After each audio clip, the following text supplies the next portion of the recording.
Everything Homemade! Hi everyone, I'm Rita Peterson with Everything Homemade, and we are going to make a homemade poultry, waterfowl, and pheasant mix. So basically, I feed my African geese, my ducks, my chickens, and and guinea fowl this mix. Okay, so I have been experimenting with this mix for over a year, and I don't take it in for analysis. What I do is I watch the birds. If the birds are feathering out good, they're growing healthy, they're not deformed, and the key factor is that they're laying properly and they're laying well, then I know that I've got enough protein in the food that I'm feeding them. And I want to share this with you because I've made this mix now a lot and it seems to be working really, really well. Now you'll notice that I don't have supplements in this feed. So in their house, I have grit. Grit is always available to them. I have kelp in a container hanging on a wall that it's always available. So if they want to have the salt out of the kelp, they can, but I'm not force feeding them. They know what they require. So they have kelp available to them. They also have calcium in the form of eggshells or oyster shells. Now this is controversial to a lot of people. Don't feed your chickens eggshells. You know what? I have never had a problem. You're always going to have those birds, one or two little stinkers that go in there and eat the eggs. Call them, get them out of your flock, and that way you control it. Otherwise, it saves you a ton of money if you can feed eggshells. And later on, I will actually show you Grace preparing those eggshells for me and how we do that. So those are some of the supplements. The other thing we do is duckweed in the summer. Our dugout, and you'll see on film, on some of the films that I've done, the dugout is like green on top, and that is awesome. That is called duckweed, and that duckweed multiplies every 24 hours. So we take about 20 gallons of duckweed off that dugout a day and feed it to the birds. It's 43% protein. It's greens. There's calcium, magnesium, minerals. Like it is like just a powerhouse plant, and we have it growing right on our dugout. So we also feed that to the chickens, and the chickens are free range. And you know what? When they go out in the morning, that's the first thing they eat is the duckweed. So we do that. So during the summer, our chickens and ducks, all our birds are free range, so they are picking at bugs. They're eating this. I really slow down. I ration this in the summer and force them to go forage, which has not slowed down in their egg production. In winter, they're fed, of course, more of the feed. And so that's kind of what I do here. So without any further ado, let's get started. First thing you'll notice, I have a whole bunch of Rubbermaid containers. Okay, so I spread those out. Now I do Rubbermaids because the Rubbermaid's full is about 60 pounds. And 60 pounds of grain is about what I can lift from the ground and move it without my husband's help. So that's why I do Rubbermaids. If you have a different container, go right ahead. This is just what I do. The other thing is I have my feed spread out here. Now, I use crack wheat. Okay, crack wheat is good for energy. I also use sunflowers. I believe it was 25% protein. So this is my protein, is black oil seed sunflowers. Not only does it give protein, it gives good oils, really, and chickens love it, ducks love it. The other thing that I use is rolled peas or split peas. Peas are very, very high in protein. So I use those, and I also use rolled oats. So I'm looking at wheat, bird seed, sunflower seeds, rolled oats, and peas, split peas is my main mix for the birds. You'll notice that I did not say soy. I do not add soy. I do not use corn. It's too GMO'd. I want to just skip that stuff. But I want them to have that good energy level, so I use other things. Now you can add millet. I will add millet when it comes more available. I kind of watch the prices on that. In this mix I won't, but I do add millet on occasion. You can add sesame seeds, you can add flax seeds. Stuff like that is not so available where I live at a really half decent price. so I don't add it in. I add more sunflower seeds instead. So let's get started. So what my rule of thumb is, now let's just take a look here. These are, I'm trying to see if I can find how much these hold. And I bet I can't at the moment. Well, you can see the size difference here. These are your average Rubbermaids, but basically my rule of thumb is half of my mix is protein based.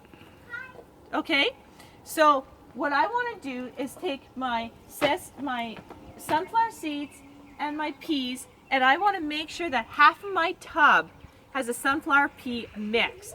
That's half of it high protein, the other half carbohydrates. So with that, what I'm going to do is I'm going to open these bags up. Now I have scissors here. Now these bags, what you want to do is cut the end.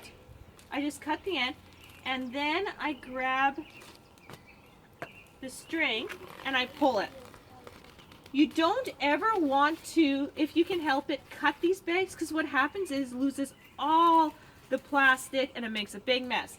The other thing I want to mention is when you are doing feed, please do not lay this around. Dogs eat it, cats can eat it, chickens can eat it, anything like that, and it gets large in their throat and put in their intestines, and you can kill them. So please, anytime you're dealing with twine, string, garbage, okay? So I'm going to make a pile here for the moment. So what I'm going to do is I'm going to open all my bags up, and I'll see you back here in about 5 minutes. Okay, so we are actually, I have opened up the bags. Now I've left a couple closed because sometimes I use 2 and sometimes I use 3. Totally depends. So what do I start with? I start with protein first. Like I said, half of your Rubbermaid should be protein. So even if you have a bigger container, same rule of thumb, half of that container, protein. Okay, so these are also 50-pound bags. So when I've done this, I'm kind of tired. So let's start with sunflower seeds. Now these are, take a look here. These are the smaller sunflower seeds, okay? The black oiled ones, they're not the huge ones. I find the animals like the smaller ones better. So what I do at first, before lifting this and just having it pour, is I have a big scooper. You can use whatever you want, be creative. And I basically, Nova, you can walk around here. I just want to say thank you to Nova, who is 7 and is following me and is filming. So I just give about 3 scoops. Now there's about 4 cups. This is about 4 cups, you guys. Give you an idea. And I go through.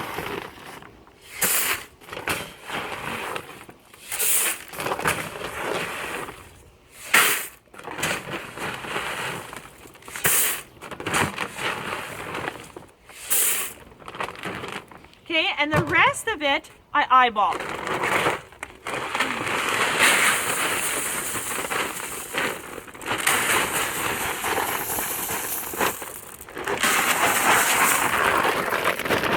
Now, when I am done my very first bag, what I like to do is I take the garbage that I used to open up the other bags and I put it in here and use it as my garbage bag.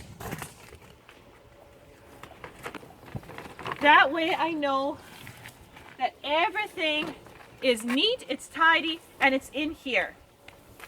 So I'm going to just put that off to the side. And I'm going to grab my next one. So you can see that I like to do things in a big way so I don't always have to do this. And this here will last about 2 months for my birds.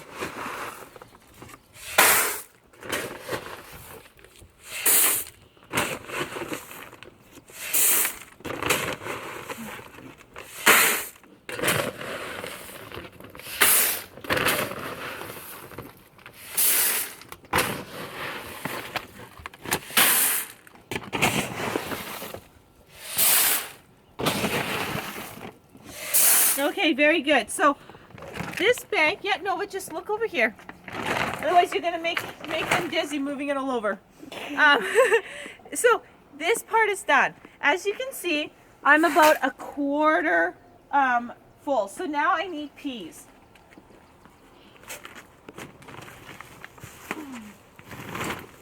Are peas really heavy? Yeah, peas are heavy. Oh, here, Okay. I'm coming over here. Yeah. Okay, so these are what they call rolled peas or split peas. Again, I'm going to do about 3 of these. Okay, so Nova, you're going to put it on pause for a second, and I'm going to do the piece here, and then I'll get back to the next one. Okay, so we finished all the peas, and remember that bag with sunflowers? So what I'm going to do is I just go ahead and give everyone another scoop.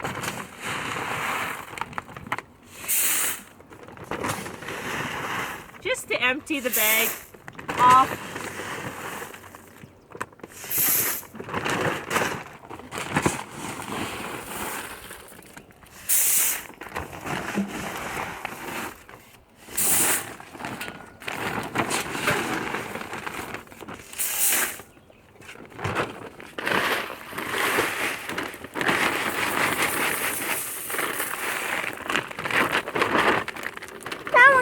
No more, Mom?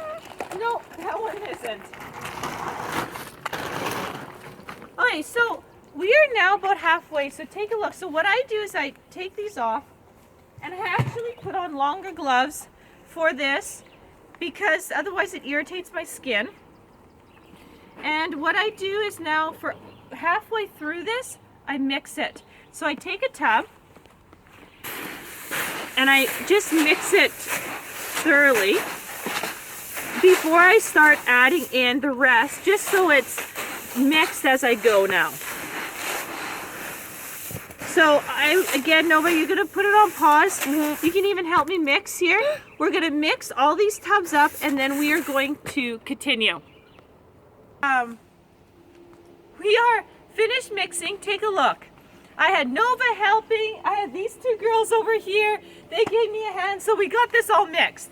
So now we need to add the more carbohydrates into our mix, which is going to be the wheat and the oats. And again, we just simply, I'll put about 3 scoops again for each one here. This is cracked wheat, and I have cracked wheat so it's a little easier for them to eat. And with my mix, you definitely need to feed them grit. They need grit to break up the peas, to break up the sunflowers, to break everything up. So you need to make sure that your animals or your poultry has grit. Can I put on pause? No, yeah, put it on pause. I'll get this one through and then we'll add the oats. Going. Okay, so all the wheat is done. The cracked wheat is all done. Grace and Annika, please sit down. So we are going to do the rolled oats. This is the last thing in this mix. Like I said, sometimes I do add millet. So if I do add millet, it's 2 scoops of these per each one. And I wait for that to come on sale. And I buy that at PV Mart separately. They sell bags of millet at PV Mart for birdseed. And so I just it's a hit or miss sometimes. So that will be the other thing that I would add into this. Otherwise, let's do oats again. We are doing, I just kind of eyeball it now. So we are doing, let's see here, 2, 3, probably do 4. 4 scoops in each one gives us a nice full tub. And I leave enough room that I can mix this tub, okay? So 4 scoops of rolled oats into the containers, and I will do that now for each one. Can we pause? Yep. Going. Okay, so this is done. As you can see, the oats are topped, so I want to mix it. I'm just going to pick a tub here. And so what I do, you guys, with mixing is very important. Don't forget the middle and all the way down. So what I like to do, now you don't have to wear gloves. This is just because my skin's really sensitive. I get down and I start mixing here, and then I start mixing the middle in. And I make sure my hands are touching the bottom. And I keep going. And I get the bottom here. It's really important that every tub is mixed so they get an even amount and a thorough amount of everything that you put in here. Can I pause? No, just wait, Nova. Okay.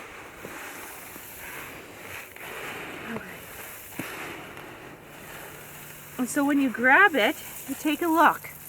And you can see sunflower seeds, you can see peas, you can see wheat, you can see oats.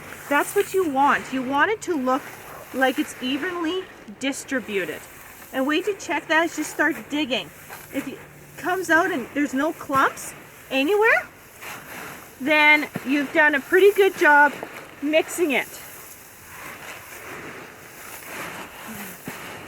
Okay, so your tub should look like this when it is all done. So the other thing is, I'm doing this outside. It's summer, and that way if I spill something, the chickens outside will eat it, the birds, everything will get cleaned up. I mean, I try not to spill, but it sometimes happens. The other thing is, look at my mix now.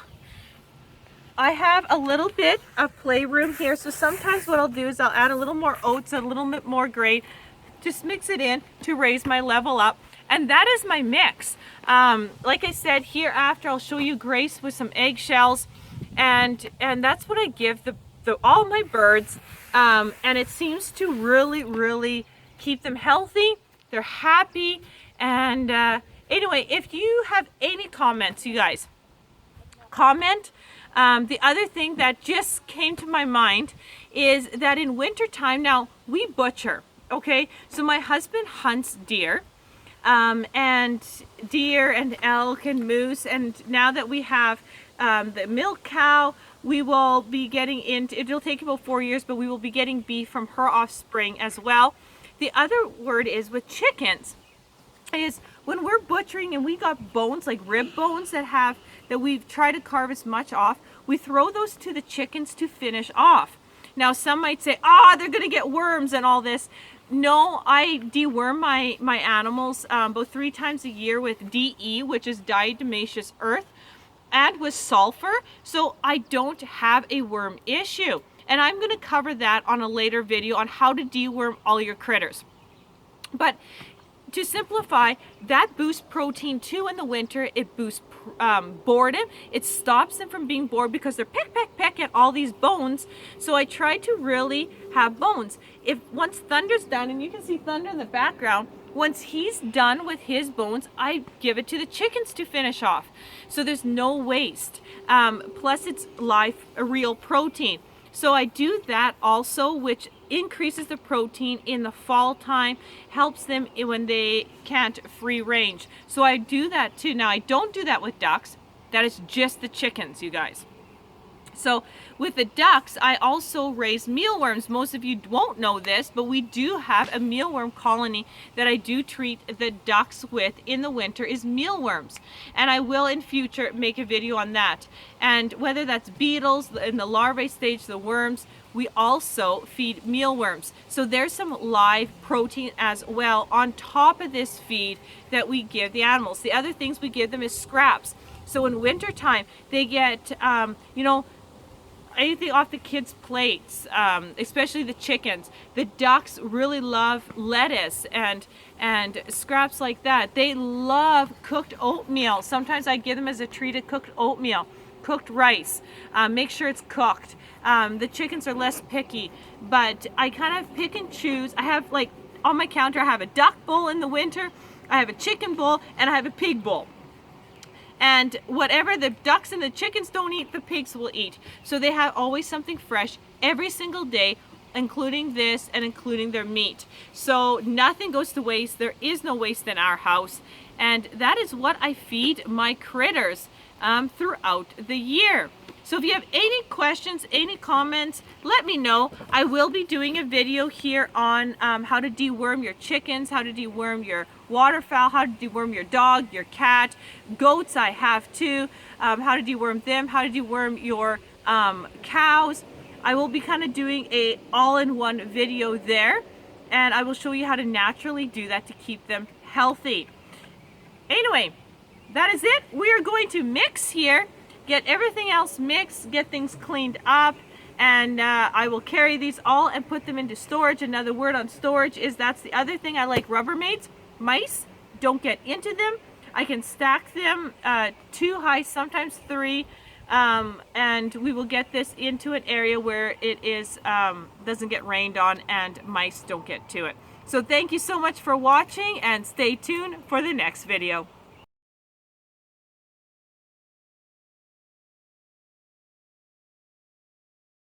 Said I feed my chickens extra calcium eggshells, and this is what we do. So Grace here, say hi, Grace. Hi. Grace here is giving me a hand, and she is getting the eggshells ready. So how do we do that?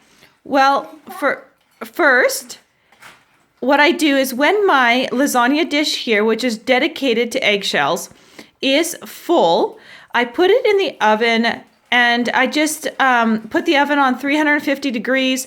When the beep goes and tells my oven is hot, I actually just turn my oven off. So I don't run it continuously, just to heat it up. And what that does is to ensure that everything inside the eggs whites are totally completely dry. It's just I guess, and it's kind of a sterilization method too. And that's what I do to ensure completely that it's dry. So what she does is she puts some eggshells in a bag, and then they have fun and they crush them. And so it works really good when there's a little less air in the bag. But I let the kids have a little fun. I mean, Annika does this. All my kids do it. And it's something they can do. And I don't have to worry about it, because right now, I'm over here chopping up for supper some potatoes. So this is something they can do. And she just rolls it and rolls it and rolls it. And then we flip it over, and then she rolls it again. And they just, until they're small pieces.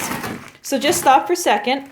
So this size right there is too big. So you're looking more for those kind of sizes right there. So she's going to continuously do this, adding and rolling, which is a lot of fun for kids. And then what I do is I pour this in their feeder. I never pour eggshells or any kind of calcium supplement right into the feed, because roosters or drakes or ganders, all those males of chickens and ducks and geese and other bird species don't necessarily need the amount of calcium that the hens do when they're laying. So if they want calcium, they know when they do, and they can grab it. So that is really important. That way it causes less health issues with the males of each species of bird if they can just have the calcium they want. So this is a little what we do. If I don't have enough eggshells, I use oyster shell supplement, but I give as much eggshells as I can so it doesn't cost. Now, some people will say, well, wait, if you feed them eggshells, they'll eat their own eggs. Never, ever had that problem. And yes, it may happen. And I would just call that bird. Calling means that I would say, hey, in this fall, you've been eating eggs, you're gonna go in my freezer. So I would call that bird. I wouldn't keep that bird, but most of the time, I don't have that issue. I've never had that issue. They lay their eggs, they eat the calcium of their own eggs, no problem. I mean, your great grandma would do this. It was done centuries ago. We don't have an issue. There's always the exception though to that rule. So, are you having fun, Grace? Yeah? Mm-hmm. So that's a little bit more detail about the eggshells.